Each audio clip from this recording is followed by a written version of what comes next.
గారికి చెప్పండి.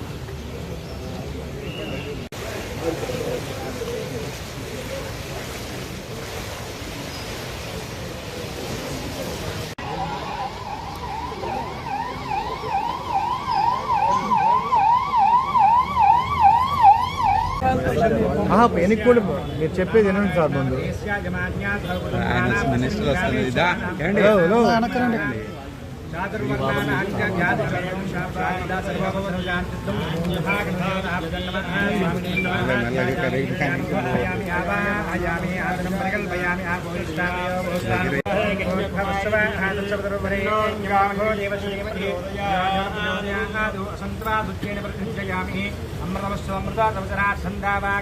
नारिकेल सकलान् निवेदयामि भगवन् ओम प्राणा ईश्वरधान ईश्वरधान ईश्वरधान ईश्वरब्रह्मणे मध्ये मध्ये भगवान् समर्पयामि स्तोत्रक्षालयामि साधोरक्षालयामि विराजनान्तरे सुखादिके समर्पयामि ఏం ఫోకస్ అవుతున్నారు समर्पयामि జరగా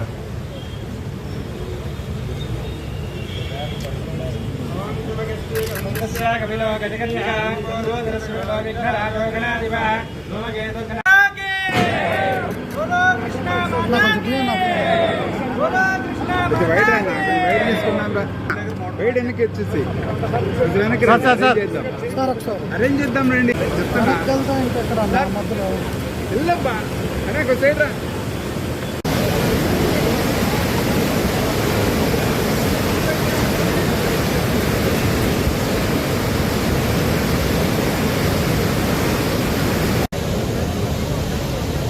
ఈరోజు ఏదైతే గోదావరి జలాలు మట్టి సీమ ద్వారా కృష్ణమ్మ ఒడిలోకి వచ్చి ఆ కృష్ణమ్మ నది ఏదైతే ప్రకాశం బ్యారేజీ దగ్గర నుంచి ఏదైతే అటు కృష్ణ తూర్పు డెల్టాకు అదేవిధంగా ఇటు కృష్ణ పశ్చిమ డెల్టాకు తాగునీరు అందించేటువంటి ప్రక్రియను ఈరోజు ప్రారంభించుకోవడం చాలా సంతోషంగా ఆనందంగా ఉందని చెప్పి తెలియజేసుకుంటూ ఏదైతే ఈ యొక్క పట్టిసీమ సంబంధించినటువంటి గోదావరి జలాలు ఈరోజు ఈ కృష్ణానదికి చేరకపోతే ఈరోజు కృష్ణా డెల్టాకు సంబంధించి దగ్గర 40 లక్షల మంది పైబడి మధ్యలో పెట్టు వాళ్ళందరూ కూడా మరి వలసలు వెళ్ళిపోయేటువంటి పరిస్థితి. అంటే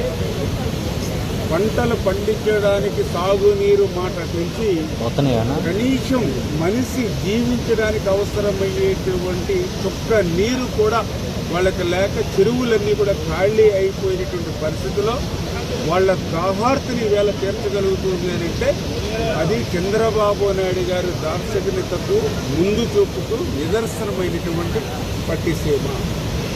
ఈరోజు నాకు అనిపిస్తూ ఉంది ఈ యొక్క బ్రిటిష్ వారి పాలన కంటే కూడా జగన్మోహన్ రెడ్డి పాలన మరి రైతులకు అత్యంత దుర్భరంగా ఉన్నటువంటి పరిస్థితి. ఎందుకంటే ఒక రకంగా బ్రిటిష్ వాళ్ళే రైతులకు కొంత మేలు చేశారు. ఎందుకంటే ఆ రోజు ఏదైతే మరి జనార్దన్ కాటన్ అటు ధవళేశ్వరం బ్యారేజీ కానీ ఇటు ప్రకాశం బ్యారేజీ కానీ నిర్మాణం చేసి ఏదైతే ఈ కెనాల్స్ సిస్టమ్ని అన్నీ కూడా ఆ రోజు మరి బ్రిటిష్ వాళ్ళు కూడా కొంత కన్స్ట్రక్షన్ చేసినటువంటి పరిస్థితి.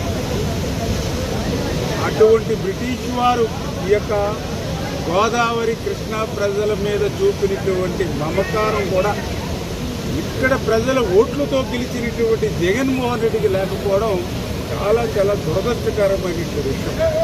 ఎందుకు నేను చెప్తున్నానంటే ఆ రోజు పోలవరం ప్రాజెక్టు పూర్తవడానికి ఇంకొక 4-5 సంవత్సరాలు సమయం పట్టేలా ఉంది. ప్రతి సంవత్సరం 3000 టీఎంసీలు నీరు వృధాగా సముద్రంలోకి పోతుంది.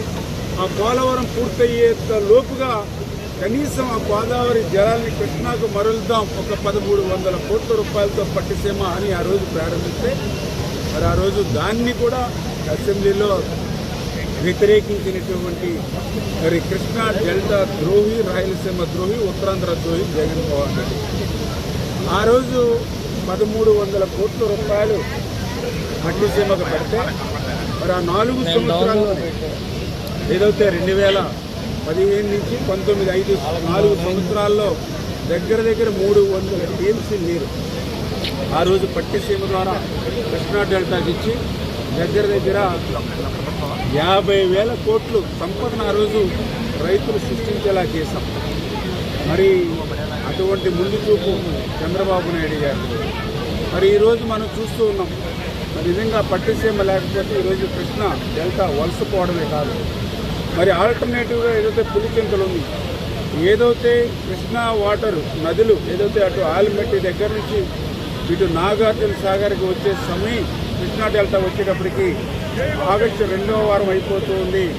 మరి ఈ లోపుగా జూలై నెలలో ఇక్కడ ప్రజలు త్రాగునీరుని తీర్చడానికి ఖరీఫ్ని కొద్దిగా ఎర్లీగా ఆకుమళ్ళు వేసుకోవడానికి అని చెప్పి ఏదైతే పులిచింతలు ఒక బ్యాలెన్సింగ్ రిజర్వాయర్ని అక్కడ నిర్మాణం చేసుకోవడం జరిగింది. ఏ ప్రభుత్వం ఉన్నా కూడా అక్కడ ఆ బ్యాలెన్సింగ్ రిజర్వాయర్ ఏదైతే ఉందో మరి అక్కడ 30-40 టీఎంసీ నీరు ఎప్పుడు కూడా రిజర్వ్ చేసుకుని జూలై నెలలో వాళ్ళు ఆ నీటిని కృష్ణా డెల్టాకు విడుదల చేస్తూ ఉంటారు.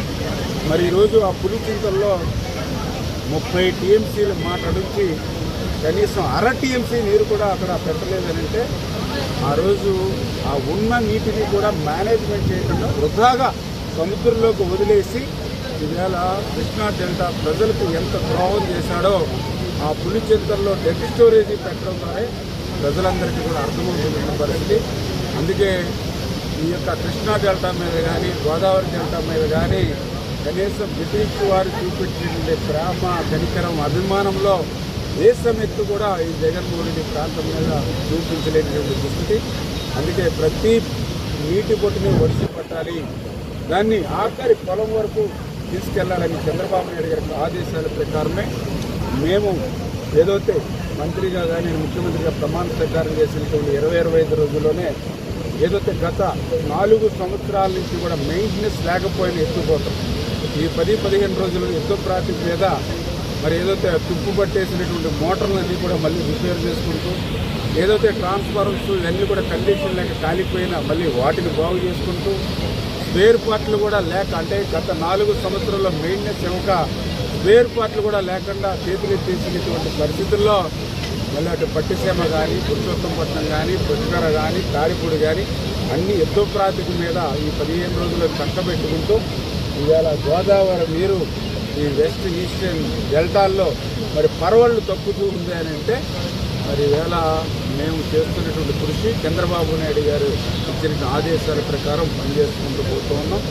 ఖచ్చితంగా ఈ యొక్క రాష్ట్రానికి రైతాంగానికి జగన్మోహన్ రెడ్డి చేసినటువంటి ద్రోహానికి భవిష్యత్తులో అటువంటి వ్యక్తి రాజకీయాల్లో కానీ ప్రజాస్వామ్యంలో కానీ ఉండడానికి అర్హుడు కాదనేటువంటి విషయాన్ని ప్రజలందరూ గుర్తుపెట్టుకోవాలని మీరు కోరుతున్నాం.